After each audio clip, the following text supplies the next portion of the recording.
Gruesome Magazine. Hello, once again, I'm your host, Doc Rodden, and this is Gruesome Magazine, where we review the very latest in streaming and theatrical horror movies. Each week, the Gruesome Magazine Grue-Crew will take a look at various spooky, scary, and gory genre offerings. And tonight, we're reviewing Mind, Body, Spirit, available on digital beginning May 7th, 2024. Joining me this week is my co-host, Christopher G. Moore. How you doing, sir? Namaste. Namaste. Namaste. I'm doing okay. Where are all the barbells? I don't. Yeah, I'm doing. I think if anything, I now feel that yoga is even more evil than I could ever imagine. The evils of yoga in one saying. Short movie. All right, we are here to review Mind, Body, and Spirit. And what we'll do is we'll start off giving you our first impressions. Those first impressions will be spoiler free, and then we'll dive into a discussion, and we will get into spoilers. There are spoilers in this. And then we'll wrap things up with our score 1 to 5 and our favorite scene. Yes. And we hope you enjoy not only this review, but many others that we have on the site. And if you do, please hit the like, subscribe, and share with a friend button. We'd love to have you as a new subscriber. Every click will help us find more horror fans just like you. So thank you very much. And let's do this as well. I also want to thank all our patrons who have been kindly helping us out through the years. We really could not make it without you. So thank you all so much. And if you want to become a patron member, you can check the links down below. And this week we started something really cool on there. One of our other podcasts is Decades of Horror, and one of those is the 70s. And we are covering each episode of Kolchak the Night Stalker one by one, exclusive for Patreon members. Nice. Yes. So the first one went up today as we're recording. Yeah, that's why you should be a Patreon member. You get all that stuff. Yep. All right, so let's take a look at the card and get things going. Kaboom. All right, Mind, Body, Spirit 2024 from Welcome Villain. Available on digital beginning May 7th, 2024. The synopsis is Mind, Body, Spirit follows Anya, an aspiring yoga influencer, as she embarks on a ritual practice left behind by her estranged grandmother. What starts as a spiritual self-help guide quickly evolves into something far more sinister as Anya becomes obsessed with the mysterious power of the practice. She unwittingly unleashes an otherworldly entity that begins to take control of her life and her videos. Now Anya must race to unlock the truth before her descent into madness threatens to consume her mind, body, and spirit. Written and directed by Alex Haynes and Matthew Miranda, and the cast includes Sarah J. Bartholomew, Maddie Breedy, and KJ Live. Probably mispronounced each and every name, but hey, well, that's me. All right, let's find out what our first impressions are. Christopher G. Moore, sir, you're up first. I'm surprised I didn't use the title Necronomista. I should have said that. Maybe I should save it for my own evil yoga. This is an interesting little film. It's almost like a found footage type thing, because you have a girl who's like recording. She's trying to create her own almost like YouTube type channel where people can watch, and she doing all this sort of yoga poses and exercises and that kind of thing. And she comes across, almost like a book her grandma had, and it's almost like a yoga book of the dead, where it's Book of the Dead. There's another title. Yeah, yoga book of the dead. Where it's basically it's a transformation you might not want in your life. I mean, it's got an interesting idea to it, but I don't think it really works. I think maybe it's just the filmmaker in me, but I think anytime when you have somebody in there filming stuff and there's nobody else there, there's like a supernatural camera person at certain points where whatever the spirit commands the camera. And then does she leave the camera on for long periods of time? I mean, the memory card only will save so much, footage. So there's a lot of stuff that doesn't make a lot of sense. The camera rotate all of a sudden. I'm thinking, I think she's just a beginner, so she probably just got a regular tripod. So I don't think that tripod's gonna rotate all around like that. So I just kept. I think I started seeing the logical flaws in it because I really wasn't really buying elements of it. I think on a positive note, I think there are a few moments that were kind of spooky or interesting that I think if it leaned more into that, it would have been cool. Because there's part where she finds this hidden, without being too spoiler, there's a part where she finds a hidden part in her house, and so you see the grandma ghost in passing. So it's kind of so it's kind of creepy. But other than that, I wasn't really feeling the main character in it, and because the majority of the film was with her, other than maybe a couple of really extremely faked Zoom calls where they were kind of making it glitch on purpose, like when you don't have the right reception. But I think sometimes when you overdo it too much, it seems fake, where I would believe it if it's just a good reception. And I think the mom really was less believable for me. And also it's a film where it kind of tricked me, because they have moments where you see the little swirling thing like something's wrong. Yes. And I literally, when I was watching the screener for it, I thought something was wrong with the screener. I was like, oh, come on, why is this stopping on me? And then they have like these fake ads, and I was like, then I was thinking I was being an idiot. I was like, do they have ads on the screeners now? They're trying to make money off of us watching it for the review. But no, it's part of that. So, but it's weird. It's almost like we didn't have enough to make a full movie. So we're going to make these fake ads in the middle, which I guess you could sort of see as sort of tying into the idea of, transforming yourself or whatever. Cause there's one it's an ad for the girl character who shows up later on.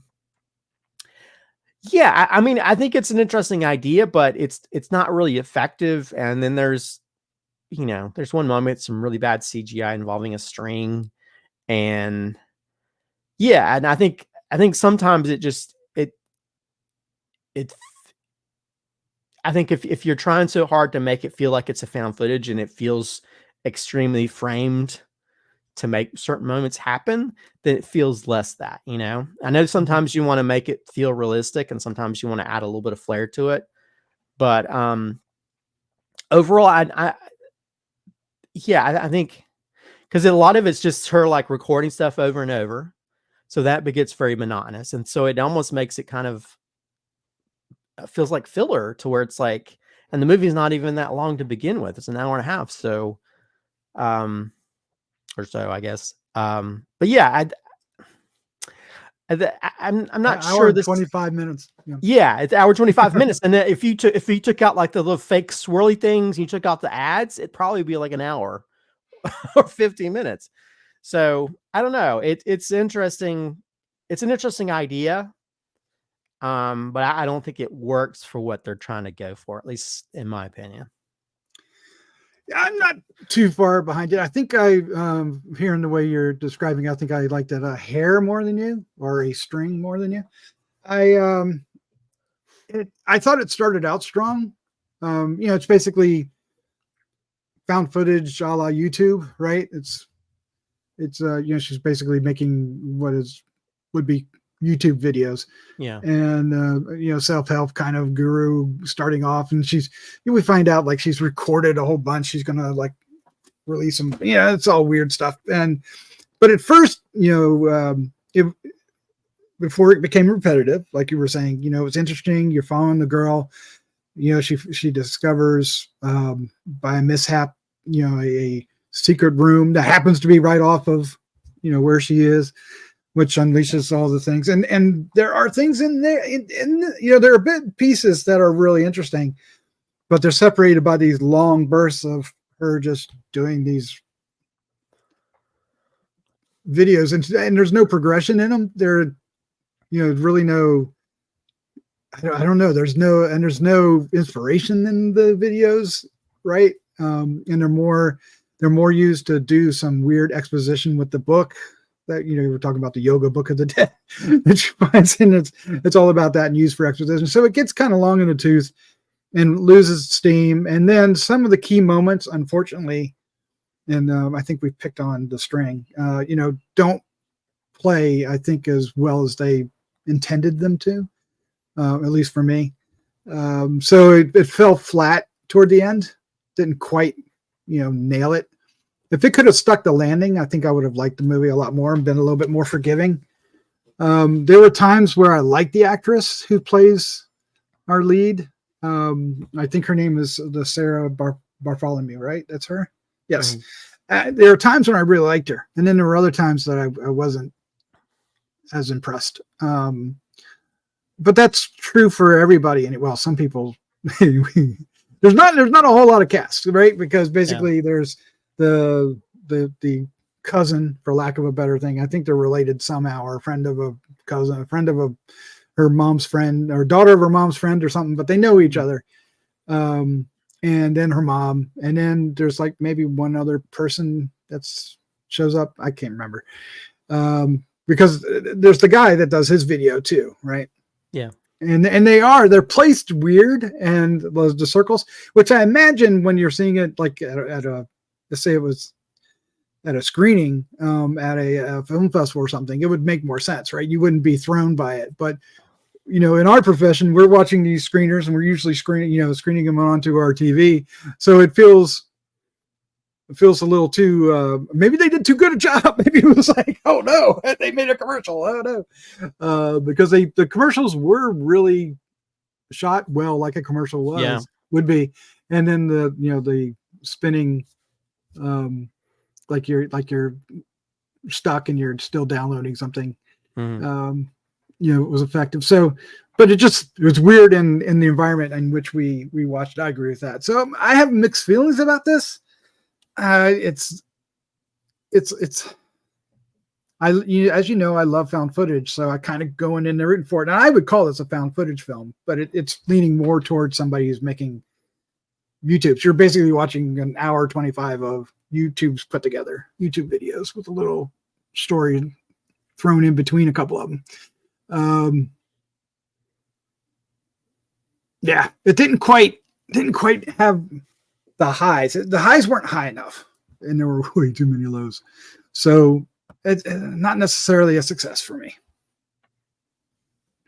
Yeah, it's like, there are moments where like you see her and she's turning on the camera, but there's long parts where she's not even turning the camera off. And it's like, for me, it's like, if you're making videos, you don't want to waste filming stuff, Well, she could be just filming straight to YouTube, because you can do that now. So maybe that. Well, no, she kept starting over and stuff. That's right. That's so right. She knows she's probably editing the stuff together at some point, or, I mean, again, she's learning and stuff. I guess she is a newbie, so you can give her a little bit of newbiness to what she's doing. But then it's like, you're just.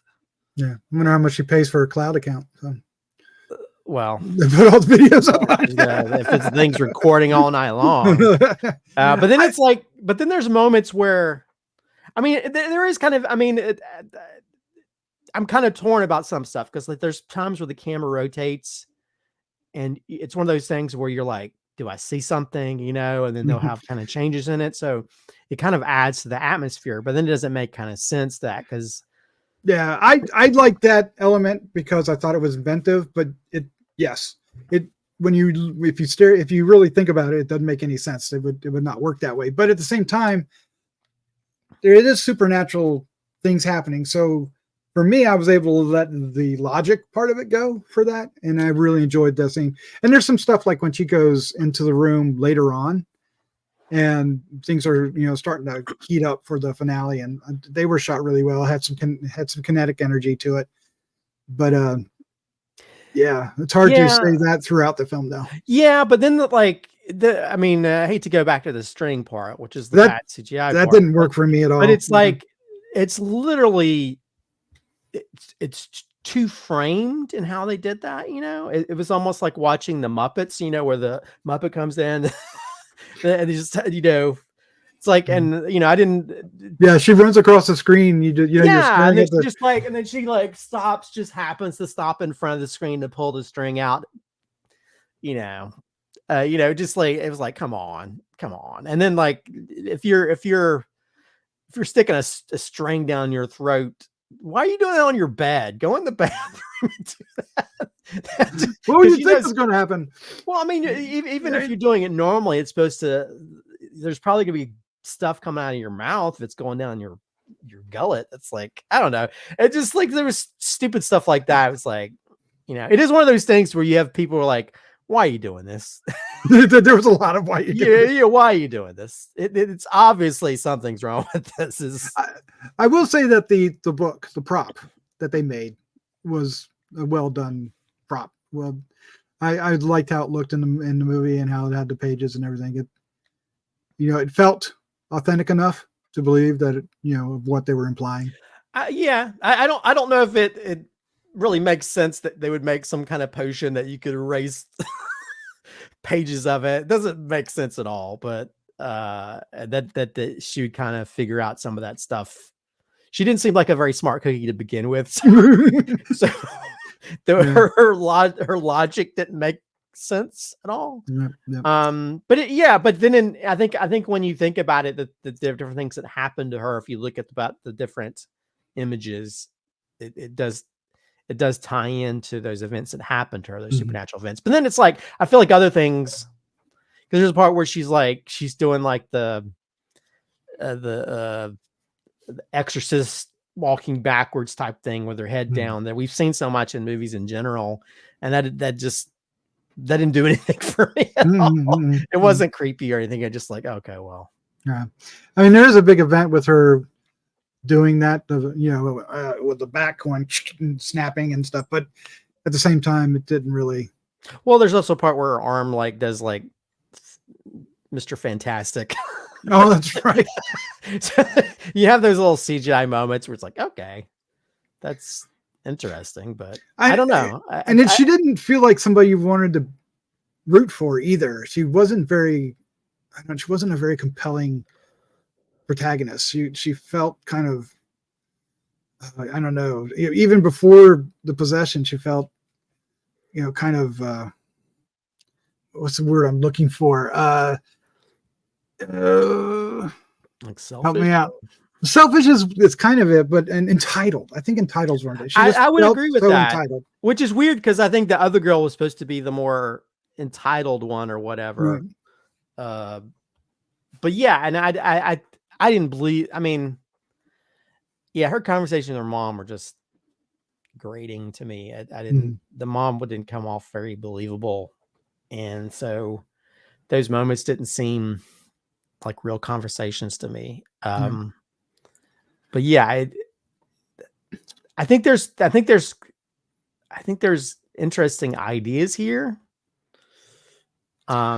Yeah, I think you mentioned it earlier that if they had spent more time in the hidden room, because the hidden room was creepy.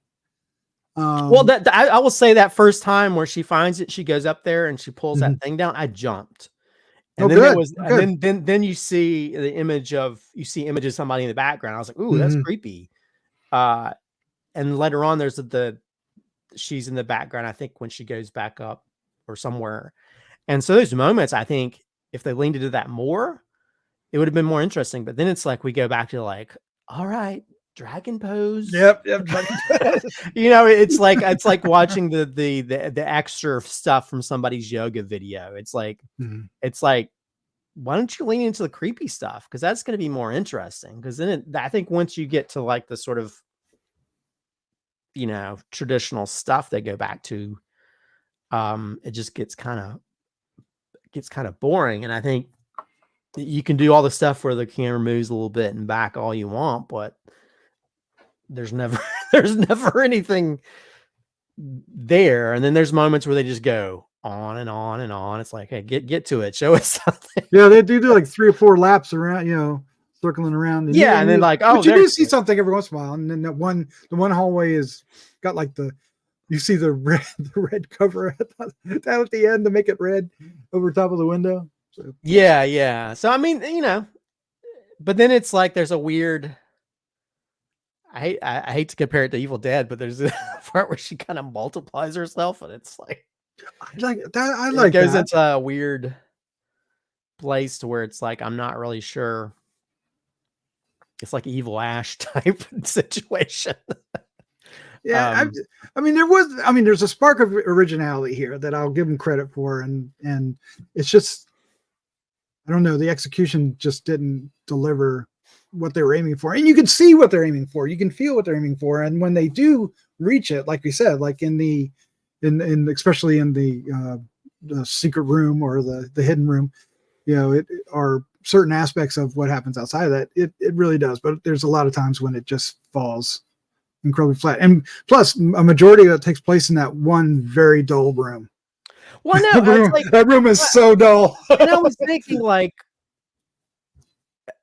if she'd done her yoga stuff in front of that little, like, whatever that, almost like a sacrificial. Oh, well, good God, that'd be weird as hell. That one in the upper room that had all the candles and stuff. I mean, if you're really going to do something that's going to stand out doing yoga, why wouldn't you do it in front of that? Or bring the stuff downstairs and decorate that room, decorate it up, make it all creepy and stuff. I think, just doing let's go back to the normal room. Maybe we'll add a chair. They did. They had the chair. We'll add a chair. And then there was a little inconsistency, and I'm picking now, and I apologize, but like there's a huge bookcase that she moves, but then in some shots it's back, and in other shots it's out of the way because there's a door behind it. Yeah. And that was a little, and then, well, yeah, I think I've beaten this up enough. It's a misfire, but its intentions are there. I think for me, it makes me wonder, like, how they could have made it much better. If they done. Well, that's because you're a filmmaker. You're a filmmaker. Yeah, it's my filmmaker brain. I know. Jeff would always gets on me about this. I'm always thinking of my filmmaker brain. Sometimes I can turn it off. I don't think about it, but I think sometimes if it's not selling me story wise, where I'm like entranced by it and I'm delivered into this story by it, then that's when I start being extremely nitpicky about things and finding the flaws. And I think that was my biggest issue, is just like, because there's moments where it's like, it feels kind of boring and monotonous and her doing these recording stuff. But then you have those moments of like, oh, we're going here, we're doing this, we're doing that. And then it gets all interesting.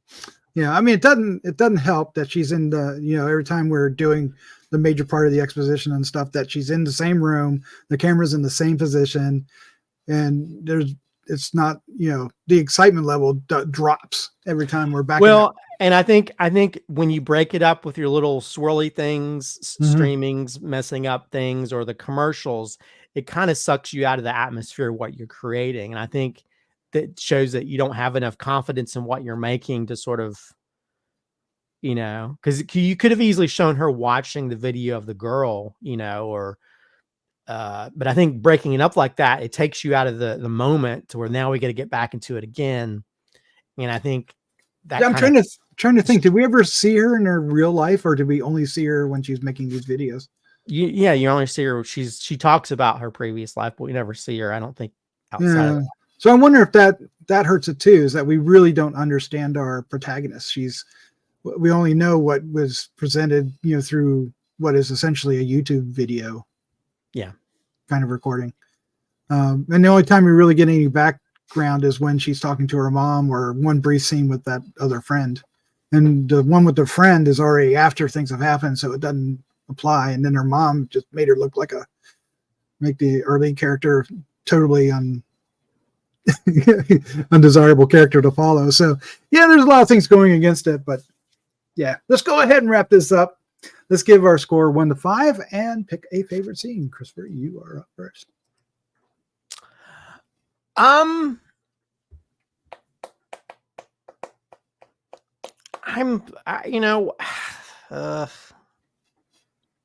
It's tough. I will give it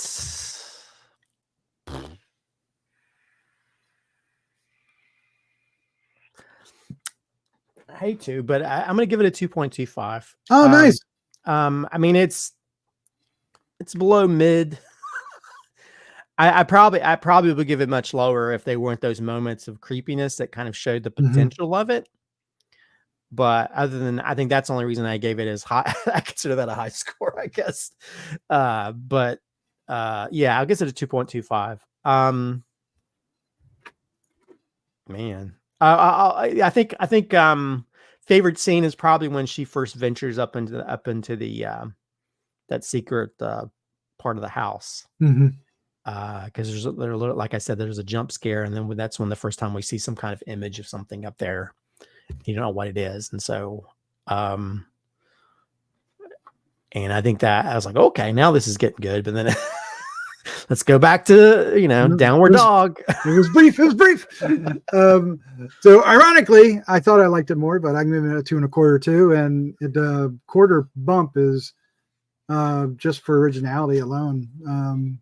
Which I'm happy somebody's doing. I like the approach they did to it and everything. I just don't think it works the entirety of the film. There are moments when it does. I think we've established this. Yeah, it's really hard not to pick when they go up to the attic. There is one. Is it the same time when she goes up there and she busts it open when she's barely holding that I called it a dumbbell, but you called it something else. It's just one big ball with kettlebell. The kettlebell. Is that the same scene when she goes and breaks through the wall? No, that's later because she's got to get that. Yeah, because she looks at the book and sees something involving like the right. Something she breaks that. Right, and that had a kinetic energy to it. There was, it felt urgent at that point, and which caught my attention. So I'm going to give that the scene, but. Or when she uses that same barbell later, maybe could do that too. Like nice little bloody effort that she gave. Yeah, but it is kind of difficult to pick a scene that doesn't involve that. I could say I wanted to say originally the spinning camera, but I don't. It's a scene that that's a good scene, but I don't think it's a best scene. Well, and they kind of do it a lot. They do it. To where it's like, and then when you don't see anything, it's like, although I will say probably, I might have given it lower too. If it felt like Evil Dead with instead of an incantation, you have to do these yoga poses. So I will say that's an interesting spin on the sort of the Evil Dead Necronomicon type thing. Yep. Different locations from time to time. All right, there you go. That's our review. Yeah. Mind, Body, Spirit. It's out May 7th of 2024. It should be out by the time you're hearing this. Check it out if you dare. And when you do, please let us know what you think of it down in the comments down below. We'd love to hear from you. Christopher, thank you for joining me. This has been a lot of fun. It's better than doing exercise. No. Exercise. What's exercise? What's exercise? I don't know what exercise is. All right. Thank you. Let's get out of here. Let's say good night. Good night.